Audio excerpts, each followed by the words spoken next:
So magpapatuloy po tayo mga kapatid sa ating pag-aral sa ating Bible study series, The History of the Church. Ito pong topic natin ngayong gabi is second to the last topic po ito. Hallelujah! Sapagkat chapter 28 na tayo. Nawa patuloy po nating pasalamatan ang Diyos through Apostle Paul and other servants of God sa biyaya po ng paglilingkod natin sa church.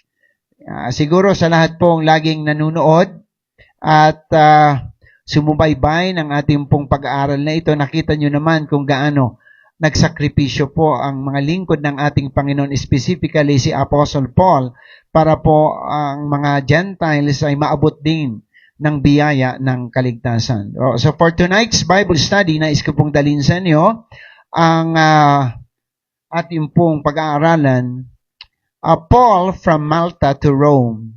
Nakaraan po mga kapatid, sinimulan na natin ang pag-aaral ng paglalakbay ni Apostle Paul from Caesarea, di po ba? At doon po na house arrest po siya doon for 2 years at pagkatapos niyan sila po ay nag-travel na. At makikita po natin sa map po na ito na talagang hindi naging madali ang travel ni Apostle Paul kasama ang iba pang mga bilanggo at mga sundalo po ng Romano. At dito natin makikita kung papaano po si Apostle Pablo willing na ipahayag po ang kanyang side bilang lingkod ng ating Panginoon. He actually requested to stand before Caesar at Rome. Kaya from Caesarea, si Paul po with other prisoners ay tumulak sila papuntang Roma. At sa panguna ni Julio na kapitan ng hukbong Romano, hallelujah, ay sila po ay naglakbay. Hindi naging madali ang kanilang paglalakbay dahil sabi ng Bible, malakas ang hangin, pasalungat ang hangin. It was really a very dangerous voyage sa ating pong lingkod o sa lingkod ng Panginoon na si Pablo. Grabe po ang sakripisyo mga kapatid, hanggang sa sila po ay makarating sa Creta, di po ba? Naalala po ninyo yung aking pinahayag last Bible study. Diyan sa Creta, diyan po yung Fairhaven, Lasea, and Phoenix. Doon po sila mga kapatid nagkapansamantalang nanatili at dito nila naranasan ang napakalakas na bagyo. At nag-advise actually si Pablo na manatili na muna sila dito sa Creta, hindi na muna sila tumuloy. Subalit sa kagustuhan ng karamihan, tumuloy pa rin ang barko at dito nila naranasan ang napakalakas pang bagyo na tinatawag na Euroclydon, na tinatawag hanging amihan.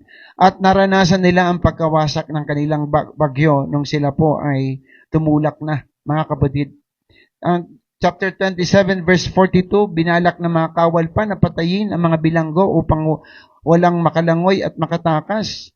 Sabi ng Bible, Subalit nais ng kapitan ng mga kawal na iligtas si Pablo, kaya pinagbawalan nito ang mga kawal.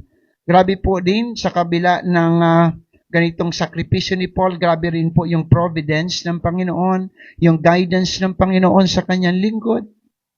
Kaya dito natin makikita na talagang kapag tayo po ay pinangungunahan ng ating Panginoon, hindi po talaga tayo pababayaan at mahirap man, pero yung pag-sustain sa ating ng Panginoon, yung guidance ng Panginoon, yung protection ng Panginoon ay mananatili po. Kaya pinatalo nila sa tubig ang lahat ng marurunong lumangoy upang makarating po sa pampang at ang iba'y inutusan niyang sumunod. At sa pamagitan ng mga tabla, sabi ng Bible, peraso ng barko. At silang lahat po ay nakarating sa dalampasigan. Actually, ito po yun, Ayan. At sila po ay nanatili muna sa island of Malta. At iyan po ang ating pong pag-aaralan po ngayon. From Malta to Rome.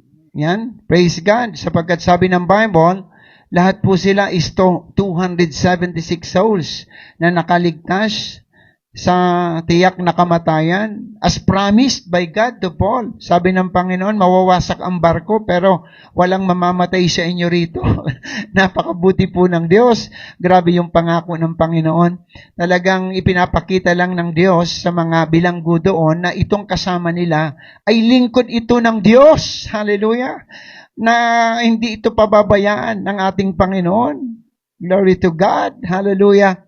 Kaya nakikita po natin doon na talagang lahat ng mga nangyayari po sa atin, ito man minsan ay mga pagsubok, kung tayo po ay nananatili sa ating pong presensya po ng Panginoon, sa ating paglilingkod sa Diyos, hindi po tayo pababayaan ng ating mahal na Panginoong Hesukristo. So magko-concentrate po tayo from Malta to Rome. Yan na po ang ating pag-aaralan ngayong gabi. Now, makikita po natin that God's providence brought them back on course. Hindi sila pinabayaan ng Diyos, bagamat nawasak ang barko, pero in Romans 8:28, naalala po ninyo, yung sulat ni Paul, pinatutuon niya, sabi niya, and we know that in all things, God works for the good of those who love Him, who have been called according to His purpose. Talagang, pag nasa kalooban po tayo ng Diyos, hindi tayo pababayaan ng ating mahal na Panginoong Hesukristo. Now, ano po ang nangyari sa Malta? Ang liit lamang po na pulo o island ang Malta, pero marami po ding nakita silang miracle na ginawa ng Panginoon diyan. Kaya nga, nakita ko po talaga na ang Diyos ay alam ang lahat, mga kapatid, at ang pagtitiwala sa Panginoon ay napakahalaga. Sabi ko nga, kung naniniwala talaga tayo sa salita ng Diyos, bakit tayo mag-aalinlangan? Kung nababasa natin ito at nauunawaan ang mga ginagawa ng Panginoon sa kanyang mga alagad, mga kapatid, bakit tayo manghihina? Bakit tayo titigil sa paglilingkod sa ating mahal na Panginoon? Hallelujah! Very clear po mga kapatid na yung kanilang stopover sa Malta ay nakita nila ang kapangyarihan ng Panginoon. Ano po yun, Pastor? Ito po yung mga miracles ng Lord sa island ng Malta. Ang sabi ng Bible, the natives, yan po yung mga barbarians, non-Greeks, showed unusual kindness. Unusual kindness ang pagkakabanggit ng Biblia. Sapagkat ito mga barbarians po na ito, hindi po ito mababait, mga kapatid. Mga halang ang kaluluwa po nito. Pero kung makikita po natin nang dumating sila Apostol Pablo, kakaiba daw na kabutihan ang loob ang ipinakita nila. Ganun naman po talaga ang nangyayari kapag tayo po ay lingkod ng ating Panginoon. Hallelujah. Kahit po mga masasamang tao ayon sa kalooban ng ating Diyos ay nagigipong mabait, matupad lang ang kalooban ng Panginoon. Ano? Kaya in Acts 28 verse 2, sabi po dyan, kung may Biblia kayo, 28 verse 2 ng Gawa, napakabuti ng ipinakita sa amin ng mga taga roon, sapagkat nang bumagsak ang ulan at naging maginaw, nagsiga pa itong mga barbarians po na ito, itong mga natives po na ito, at inasikaso kaming mabuti. Hindi ito natural. Ito po ay paggawa ng Diyos. Ito po ay providence ng Panginoon. Hallelujah! Kaya mga kapatid, kapag hindi pala tayo sumusuko sa pagsunod sa kalooban ng Panginoon, we will see the goodness of God. Hallelujah! This is the unusual kindness being shown to them. Hallelujah! By these natives or barbarians, mga kapatid. Hallelujah! Dahil po yan sa kapangyarihan ng Panginoon. Another thing, sabi ng Bible, in the book of Acts chapter 28 verse 3 to 6, Paul was bit by a viper. Siya po, mga kapatid, ay natukan ng ahas. Hallelujah. Makamandag na ahas. But sabi ng Bible, Paul did not die. Hallelujah. Paul did not die. Hallelujah. Habang namumulot po ng kahoy para ipagpatuloy ang pagsiga, mga kapatid, dahil nga nasa island sila, may lumabas na isang ahas. Tinuklaw sa kamay si Pablo, ang sabi ng Bible. Nang makita ito ng mga tao na nakabitin daw sa kamay ni Pablo, natuwa si Paul. Nasabi nila, siguro ang taong ito mamamatay tao, a murderer. Nakaligtas lang siya sa dagat, ngunit hindi siya naman ipinahintulot ng katarungan na siya ay mabuhay pa. So, iba pa rin ang tingin ng mga tao sa kabila ng ginawa ni Apostle Pablo doon po sa kanilang journey o voyage, mga kapatid, sa dagat. Mayroon pa rin silang pag-aalinlang kay Pablo. Siguro murderer ito, sabi ng Bible in verse number 4. Subalit, sabi ng Bible, ipinagpag lamang ni Pablo sa apoy ang ahas at hindi siya na palakpakan natin ang Panginoon. Ipinagpag lang daw, ipinagpag lamang ni Apostle Pablo ang ahas na ito. Ito po ay isang miracle, mga kapatid. Pero ang sabi sa verse 6, naghihintay pa rin ang mga tao na mamaga si Apostle Pablo sapagkat ang ahas na nakatuka sa kanya ay venomous. Naghihintay sila na mamaga si Pablo o kaya daw mabuwal na lamang at mamatay. Pero nang habang tumatagal, habang sila'y naghihintay na mangyayari, wala silang nakita ng anumang pagbabago. Walang masamang nangyari kay Pablo dahil lingkod ng Diyos, mga kapatid, ang ating kapatid na si Pablo. Kaya nagbago sila ng palagay. Kaya mga kapatid, nakita ko rito talaga na hindi pababayaan ang lingkod ng Panginoon, lalo't higit kung siya po ay nasa misyon, kung siya po ay nasa paglilingkod sa Panginoon, kung siya po ay nandoon sa pagpapahayag ng salita ng Panginoon. Ang totoo niyan, ang sabi pa ng Biblia, ang sabi ng mga tao, siya ay Diyos na napagkamalan pa si Pablo na Diyos dahil sa miracle na ginawa ng Panginoon kay Pablo. Para sa akin, this is an example of Jesus' promise to His disciples. Naalala po ninyo yung Mark chapter 16, verses 15 to 18, ang sumampalataya ay bibigyan ng kapangyarihang gumawa ng mga himala sa pangalan ko'y magpapalaya sila ng mga demonyo, magsasalita ng iba't ibang wika, hindi sila mapapahamak kahit dumampot sila ng ahas, sabi ng Bible in the book of Mark chapter 16. O makainuman ng lason at gagaling ang mga may sakit na papatungan nila ng kamay. Ito po ay katuparan lamang ng pangako ng ating Panginoon sa lahat ng kanyang mga alagad. Purihin po ang ating Diyos na buhay. Another thing, mga kapatid, yung kindness doon sa isang estado, mga kapatid, na kung saan mayroon doon isang tao na nagngangarang Publio. Hallelujah. In verse 7 and 28 ng Acts, there was an estate nearby that belonged to Publius, sabi ng Bible. Hallelujah. The chief official of the island, itong si Publio, mga kapatid, ay isang opisyal ng isang pulo doon. Sabi ng Bible, he welcomed us to his home and showed us generous hospitality for 3 days. Mga po sila doon? Mga kumbaga foreigner sila doon. Hindi sila kilala. At ang mga kasama pa doon, mga kapatid nila Pablo, ay mga bilanggo. Pero for 3 days, generous sa kanila. Mga kapatid, itong leader na ito ng isang lugar po doon sa kanilang doon po sa lugar na kung saan sila po, mga kapatid, ay humantong, mga minamahal. Sabi ng Bible, pagkatapos ng 3 araw, ang ama ni Publio, mga kapatid, ay nagkasakit. Sa verse 8, nagkasakit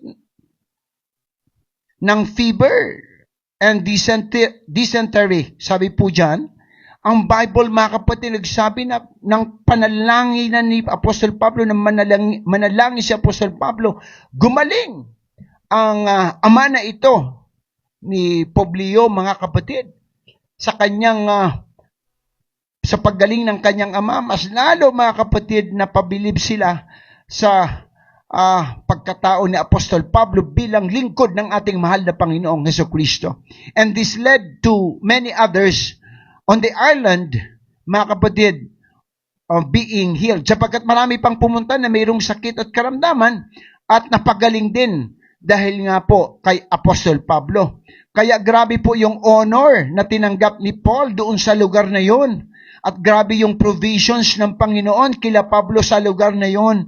Kaya napakabuti po ng Diyos, hindi pinabayaan ng Panginoon itong si Pablo bagamat siya ay pumunta ng Roma bilang bilanggo, pero tuloy-tuloy pa rin ang kanyang pagmimisyon, tuloy-tuloy pa rin ang kanyang pagsunod sa kalooban ng ating Diyos na buhay. Hindi po siya pinanghinaan ng loob, kundi bagkus patuloy po siyang lumalakas dahil sa mga himala na ito na ginagawa ng Panginoon at siya po ay nagiging instrumento ng ating Diyos na buhay. Ganun po kabuti ang ating Panginoon. No. So, kung titingnan natin, after 3 months on the island of Malta, the journey continued. So, galing doon sa Malta, tumulak na sila, mga kapatid, sa pamamagitan ng isang ship na tinatawag na Alexandrian ship.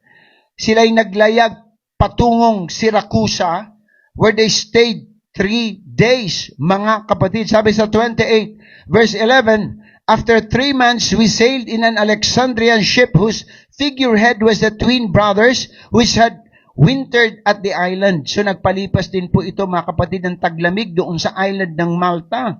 At doon po sila sumakay. Malaki po itong barko na ito. At ang sabi po dyan, mayroong figurehead na twin brothers. Itong twin brothers na ito na ship, mentioned dito sa Book of Acts, refers to a vessel that had a figurehead of the twin gods Castor and Pollux. Ito daw po, dalawang ito, mga kapatid, na tinuturing nilang Diyos na nandoon sa unahan ng barko, sapagkat noon ang mga ship kasi may mga figures sa unahan. Sometimes parang agila, minsan parang may figure ng horse, minsan yung mga gods and goddesses, doon po nila inilalagay yung kanilang imahe, figurehead, ang sabi po yan. Ito naman dalawa pong ito na si Castor and Pollux, ito po daw ay pinaniniwala ang anak ni Zeus. At naniniwala sila na ito po ay protectors ng mga sailors. Kaya dito sumakay sila Apostle Paul. Now, tingnan po natin. From Malta, nakikita niyo po mga kapatid, okay? Tingnan po ninyo, galing sila dito sa maliit na island po na ito. Sila po mga kapatid ay nag-travel to Syracuse, mga kapatid. Mayroon pa rin isang island dito where they stayed also for 3 days.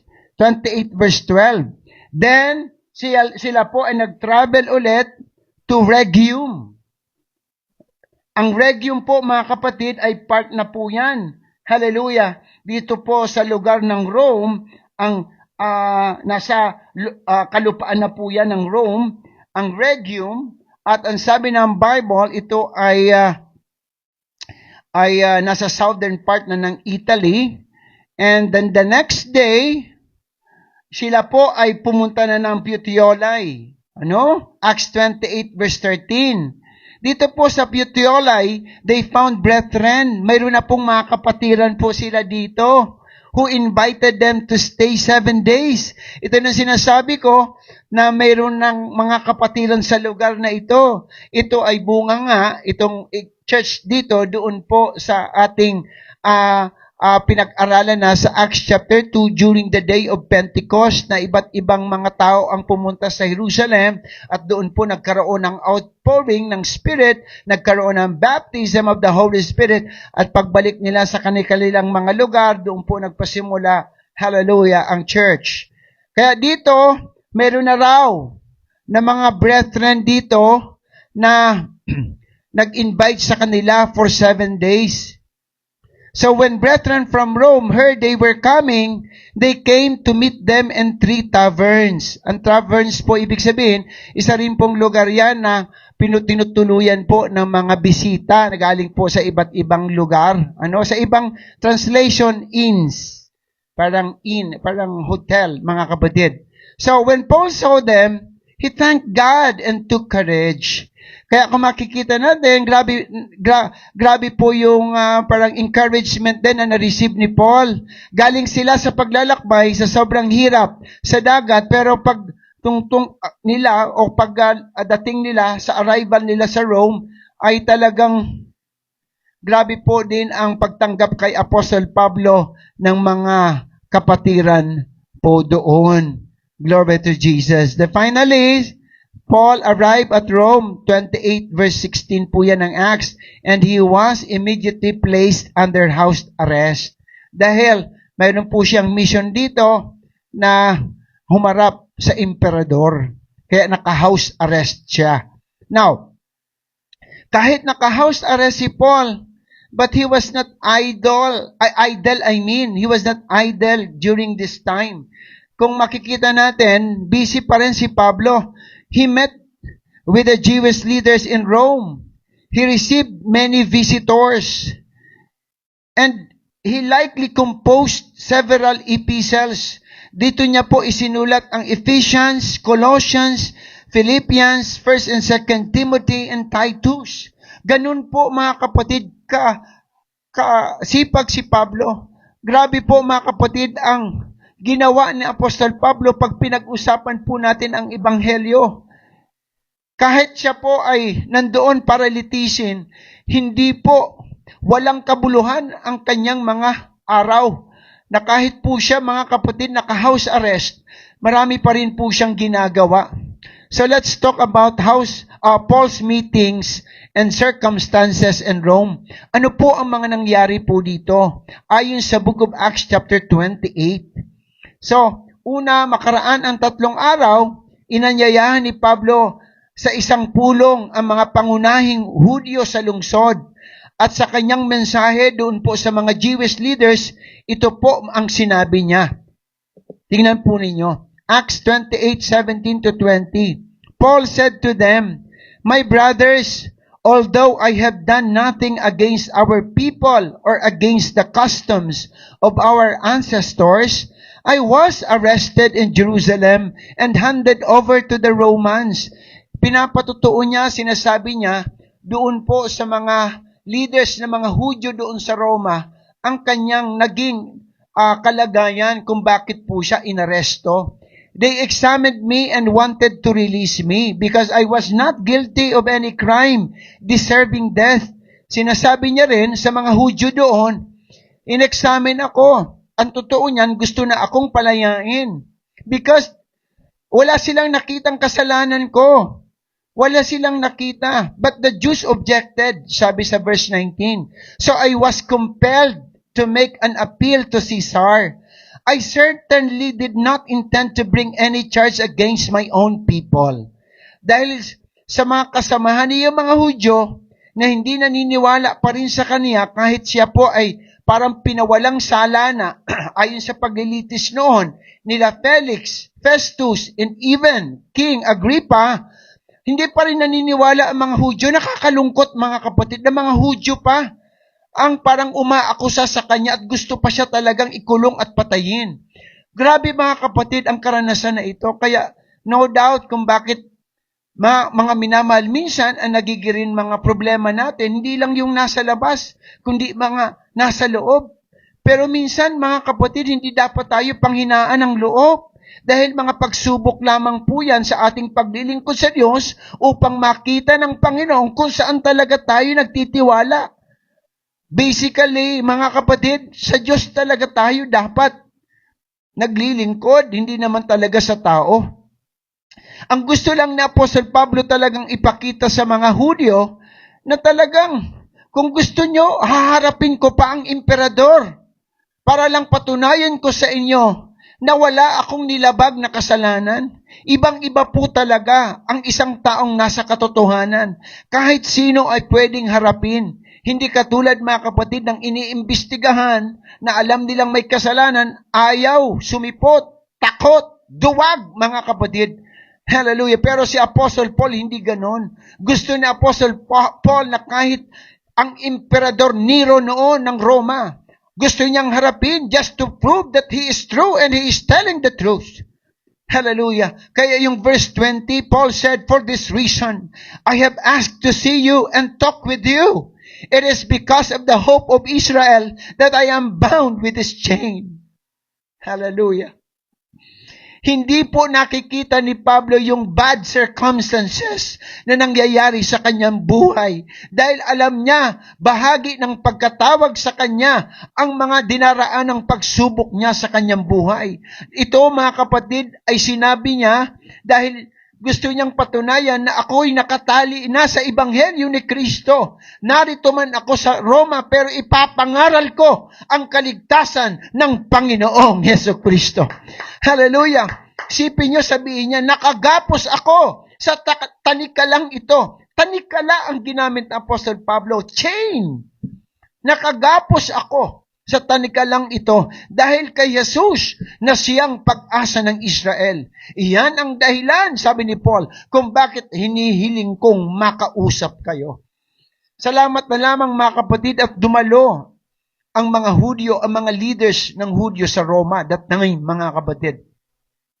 And not only that, mga kapatid, Paul shared the gospel of Christ to the people of Rome. Hindi lang yung mga leaders ng mga Hudyo. 28 verse 23, they arranged to meet Paul on a certain day and came in even larger numbers to the place where he was staying. Dinumog pa rin si Apostol Pablo ng mga tao. And praise be unto the Lord, the Bible said, he witnessed to them from morning till evening. He shared the gospel from morning till evening, explaining about the kingdom of God. Grabe, mga kapatid, ito. Explaining about the kingdom of God. And from the law of Moses and from the prophets, he tried to persuade them about Jesus. Pinapangaral na dito ni Apostle Pablo ang bagong tipan, mga kapatid. Hallelujah. Na may bago na, mga kapatid, na tipan ng Panginoon, at iyan ay ang ating mahal na Panginoong Yesu Kristo, na maliligtas ang tao sa pamamagitan ng pananampalataya sa ating mahal na Panginoong Yesu Kristo. Kaya nakita ko, mga kapatid, na hindi lang yung mga Hudyo ang nakarinig ng Ebanghelyo, kundi may mga tao pa doon.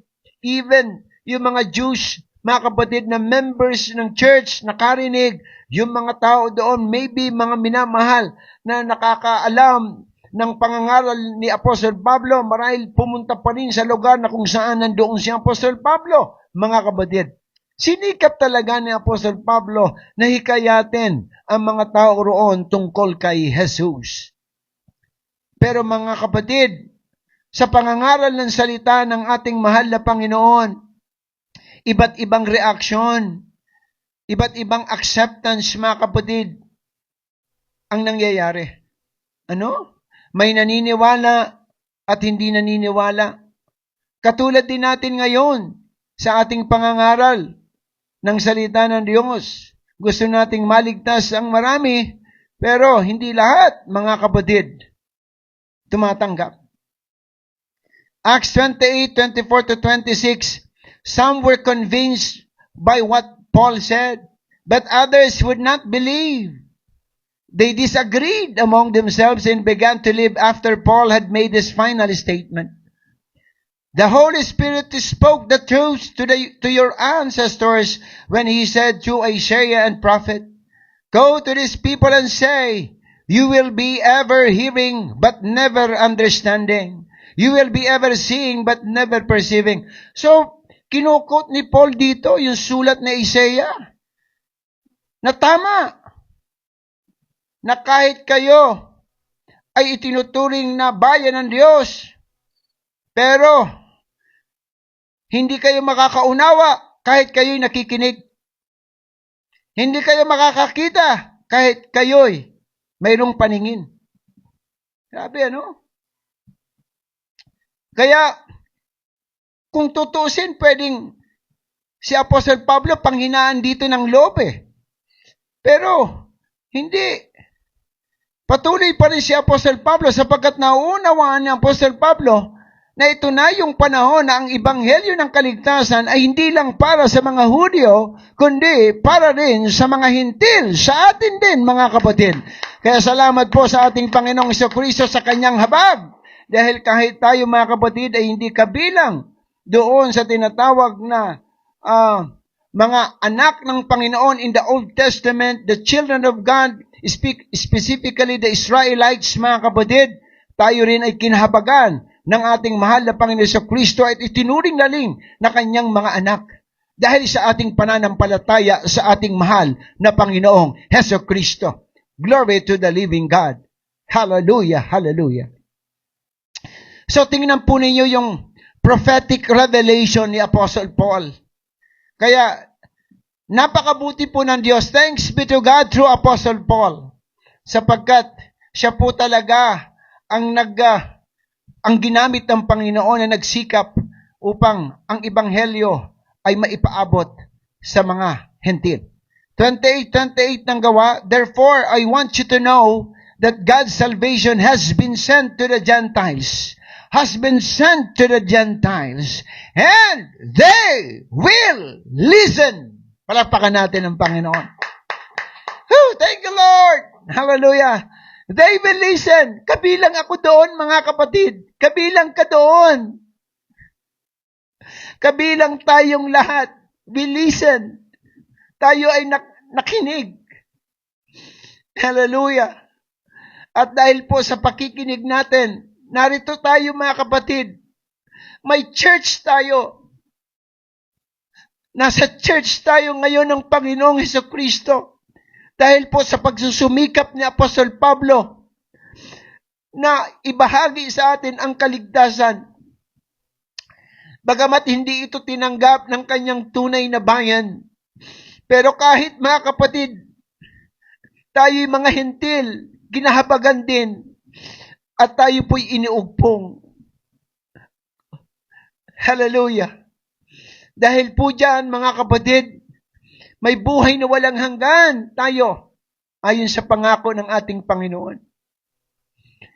Sabi ng Bible, sinasabi ko sa inyo, ipinahayag na sa mga hintil ang kaligtasang ito mula sa Diyos at diringgin nila ito. Ito po ay prophecy. Nais ipabatid na Apostol Pablo sa mga Hudyo na kahit hindi sila maniwala kay Kristo, merong mga hintil na tatanggap ng kaligtasan, hallelujah, sa pangalan ni Jesus.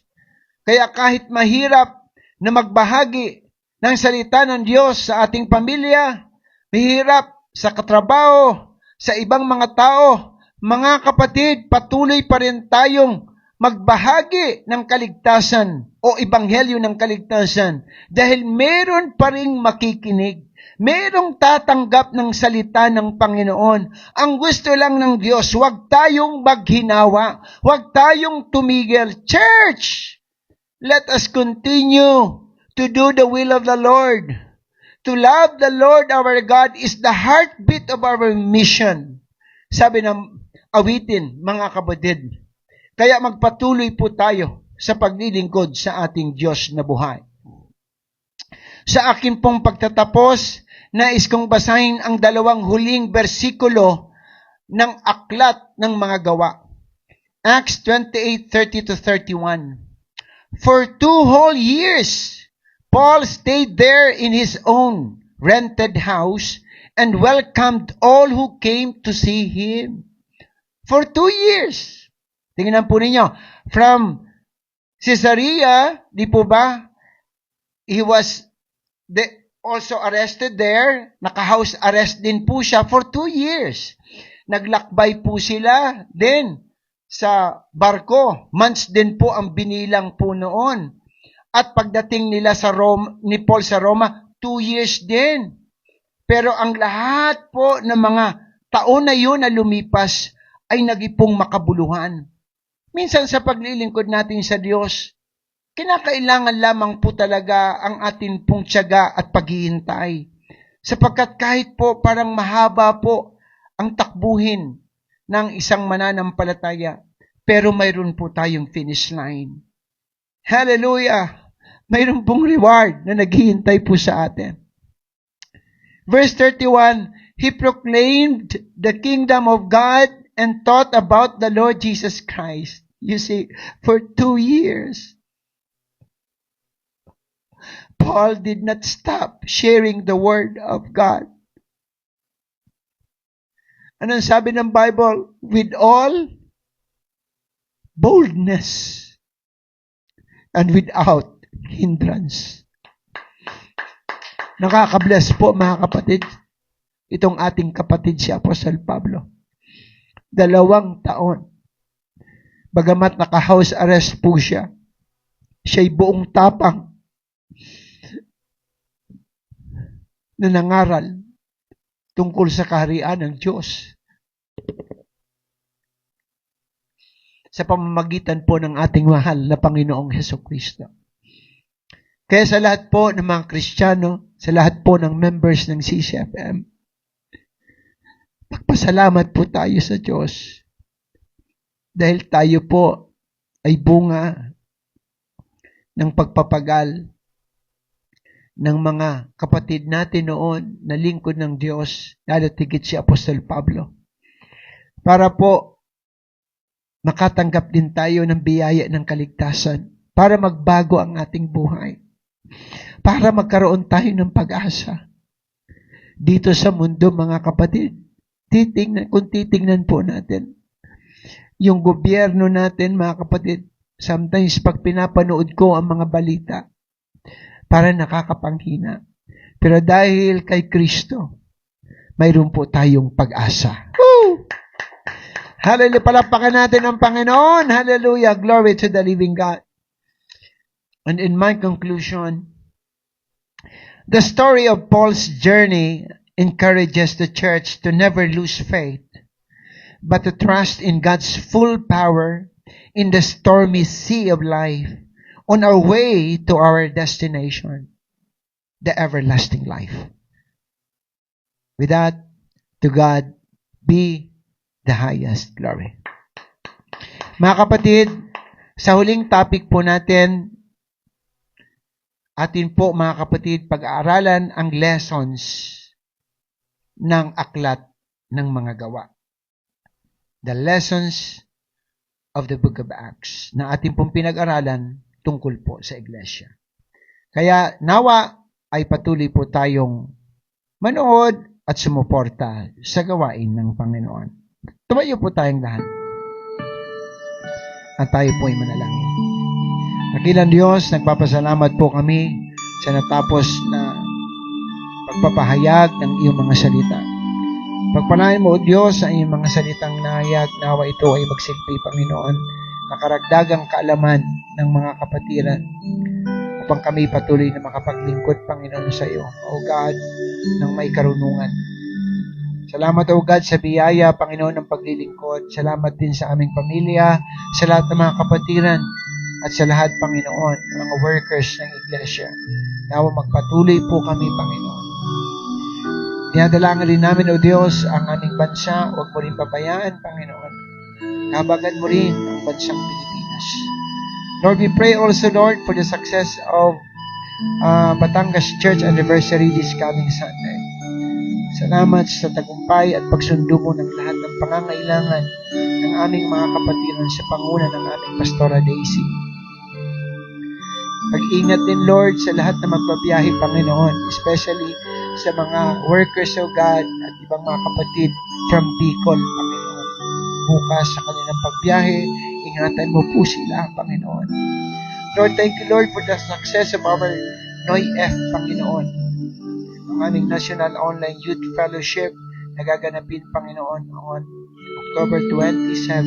Bless mo, Panginoon, mga gagamitin mo rito, lalo tigit ang magmemensahe ang aming kapatid, Sister Jennifer. Lord, we pray also, Lord, for the success of our convention 2024. Lord, I pray na nawa ang aming convention na ito ay patuloy na magsilbing kalakasan naming mga tinawag mo, Panginoon, sa church. Lord, pagka-send mo ang aming spirito. Salamat, O God, sa pagsundo mo ng lahat ng pangangailangan. Dinadalangin rin namin, O God, ang biyahe ng aming Pastor Tixboy pag-uwi niya sa kanyang mother sa kanilang province. Lord, please guide him, protect him. Hallelujah. Salamat, Panginoon. Ang mga negosyo, O God, mga kapatiran, pagpalain mo rin, Panginoon. Hallelujah. Ang mga trabaho, pagpalain mo rin, O Diyos. Special mention, O God, ang JRES. Especially ang trabaho, Panginoon, sa Bicol, sa Goa. Gabayan mo lagi po, Panginoon, sa pangunan ng ating kapatid na si Brother Ruel. Hallelujah. Ganun din ang JRIX, Panginoon, ang Alpha. Hallelujah. Ang Valerie, Panginoon, ang Design at lahat pang mga negosyo, mga kapatiran. Salamat, O God, sa blessing and salamat sa patuloy mong pagsundo ng lahat po namin pangangailangan. Lord, sa iyo po namin ibinabalik ang lahat ng papuri at pasasalamat, for thine is the kingdom, the power, and glory. In Jesus' name. Amen.